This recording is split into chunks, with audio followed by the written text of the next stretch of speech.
Okay, this is our poster, and all of us had similar topics relating to access to services. And for this presentation, we decided to focus on access to Plan B. And to help explain our poster, we have brought some friends along.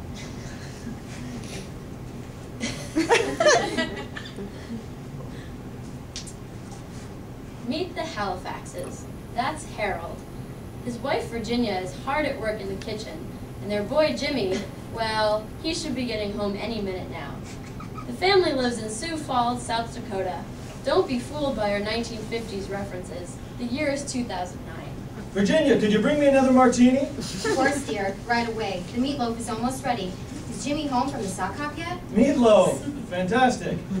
Jimmy's just coming up the walkway now, hon. Here you are, dear.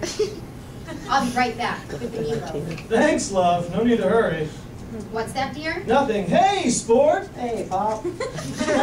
Jimmy, how was the sock hop? Well, Ma, it was interesting. There was lots of sock hopping. Well, dinner is almost ready. Go wash up. Actually, Ma, I'm pretty tired. I think I'll skip dinner tonight. You okay, sport? You look troubled. Well, Pop, I think I may have made a huge mistake. Jimmy, dear, what's the matter? You know you can talk to us about anything. Anything? Anything. Okay, here goes. Well, you know how I went to the sock hop with Sally Ann? Well, the thing is, one minute we were sock hopping, and the next minute, oh gee whiz, I don't know how to say it. Look, I think I might have gotten her in trouble. You mean trouble? Yeah, that kind of trouble. Sport! What were you thinking?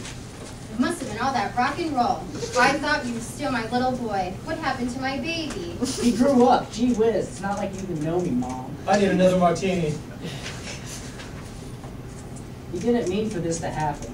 Oh, Jimmy, aren't they teaching you anything in school? They just make us repeat the phrase, I will abstain, I will abstain.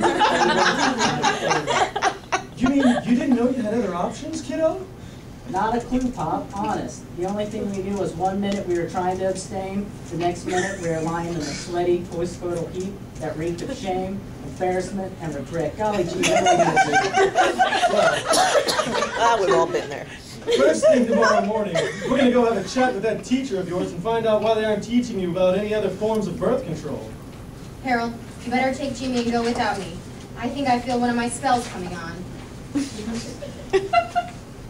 The next day, Harold and Jimmy go to the school to meet with Jimmy's health class teacher. Mr. Halifax, Jimmy, what can I do for you? I want to know why my son is only being taught about abstinence in your health class and nothing else. Well, that's school policy. In fact, that's a state policy on how to educate our students about, well, you know. Dear God, woman, he's already knocked someone up. You can say the word sex around him. Oh, Jimmy, no! What happened to your abstinence promise? I broke it.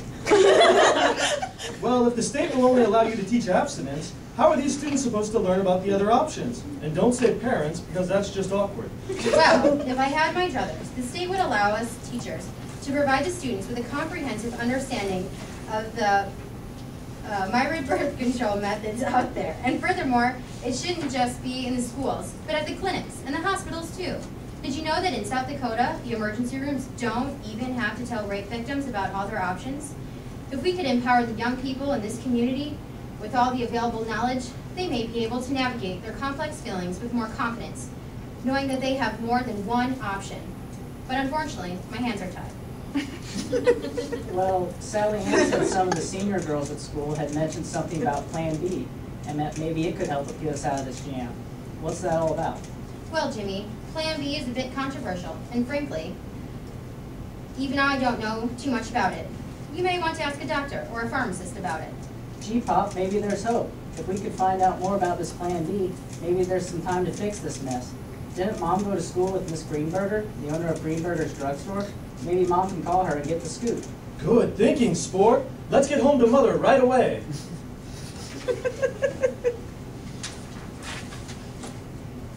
Later at home, Virginia calls Miss Greenberger on the phone. Ring, ring, ring, ring, ring, ring. Greenberger's drugstore, the only show in town. How can I help you? Emily, it's Virginia Halifax. I need to know about your Plan B. Do you know anything about it? Of course I know about it. Amazing drug. You don't want a baby, this is the drug for you. But Really? How does it work? Tell me everything about it. Well, Plan B, commonly known as the morning after pill, is a series of 2 pills of levonorgestrel, which is a synthetic derivative of the hormone progesterone. The pill is designed to inhibit ovulation so that there's no egg around to be fertilized. To be most effective during these critical days, the first pill must be taken within 72 hours of unprotected sex or contraceptive failure, and the second pill 12 hours later. It has its effect through negative feedback to an area of the brain called the hypothalamus, telling it to secrete less of the hormones that promote egg release.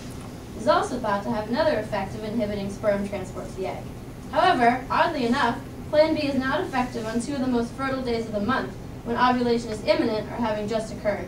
So it still only has about a 60 to 80% rate of reducing pregnancy, even though the company claims 89%. But Virginia, why are you asking about Plan B? Aren't you a little old to be worried about this sort of thing? Well, it's Jimmy. He may have gotten a girl in trouble at the sock hop the other night. Define the other night. Because the thing about Plan B is that the longer the delay in taking it, the less effective it becomes. And at 120 hours following unprotected sex or contraceptive failure, it's not effective at all. But there's one more thing. I don't even sell the damn drug. You what? Why not? Didn't you just explain how incredible it is? Well, it is, but look, I'm not a murderer. I don't follow. Well, even though the most recent studies are showing that Plan B does not have an effect post-fertilization, it's still not definitive science in my eyes. I still think there is some debate as to whether or not it prevents implantation. I'm Catholic, and I believe that life starts at fertilization, so I'm not going to sell anything that could kill a fertilized egg. Greenberger is Catholic? Sounds Jewish. Well, I converted. Catholicism fits my schedule a little bit better. Anyway, I'm not going to sell that potentially murderous drug unless I absolutely have to. So all I can say is, talk to your congressman. Maybe I will, Emily. Maybe I will. Take care now. Harold, do you still have Congressman Thomas's phone number? I have a few questions for him. It's 1-800-VOTE-TOM. Clever son of a bitch, that guy. Hey Mom, what does Greenberger have to say? Not now, Jimmy. We have a bigger problem than you and your little girlfriend. We've got the rest of South Dakota to think about.